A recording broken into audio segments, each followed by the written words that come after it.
ایک شخص نے اپنی بیوی کو اس کے بچوں ہی کے سامنے بڑی بے دردی سے مارا، جس سے بچے خوف زدہ ہو کر رونے لگ گئے۔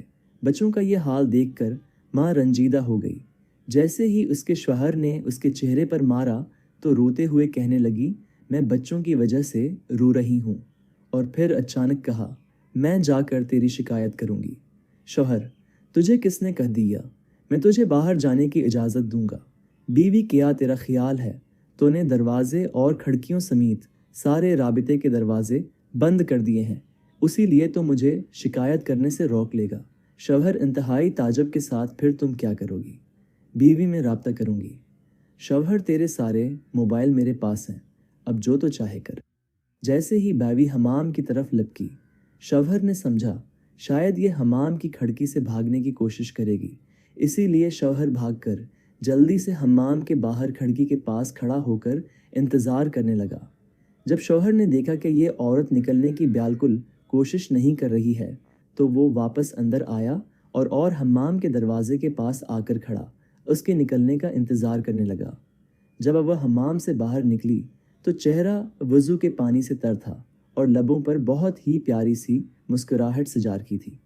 بیوی نے کہا، میں تیری صرف اس سے شکایت ہے کروں گی جس کے نام کی تو قسم اٹھاتا ہے، اس سے مجھے تیری بند کھڑکیاں، تیرے مقفل دروازے اور موبائلوں کی ضبطگی سمیت کوئی بھی چیز نہیں روک سکتی، اور اس کے دروازے ہیں کبھی بند نہیں ہوتے ہیں۔ شوہر نے اپنا رخ بدلا اور کرسی پر بیٹھ کر خاموشی کے ساتھ گہری سوچ میں ڈوب گیا۔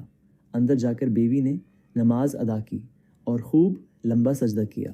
شوہر بیٹھا یہ سب دیکھ رہا تھا۔ جب وہ نماز سے فارغ ہو کر بارگاہ ایزدی میں دعا کے لیے اپنے ہاتھوں کو اٹھانے لگی تو شوہر اس کی طرف لپکا اور ہاتھوں کو پکڑ لیا اور کہا کہ سجدے میں میرے لیے کی گئی بددعائیں کافی نہیں ہیں۔ عورت نے پرسوز لہجے میں کہا کہ تیرا خیال ہے کہ میں اس سب کے بعد بھی جو تو نے میرے ساتھ کیا ہے اتنی جلدی اپنے ہاتھ نیچے کر لوں گی؟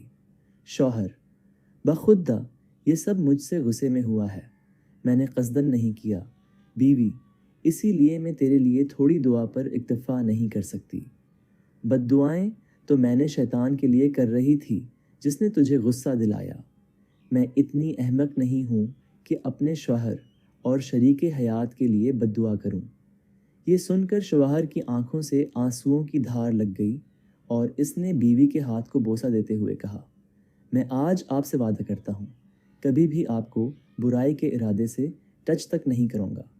یہ ہی وہ نیک بیوی ہے جس کے بارے میں اللہ اور اس کے رسول نے خیر خواہی کی تاکید کی تھی۔ تم ان کے بن کر رہو، وہ تمہاری بن کر رہیں گی۔ اللہ تعالی ہم سب کو ایسی نیک بیویاں عطا فرمائے، امین۔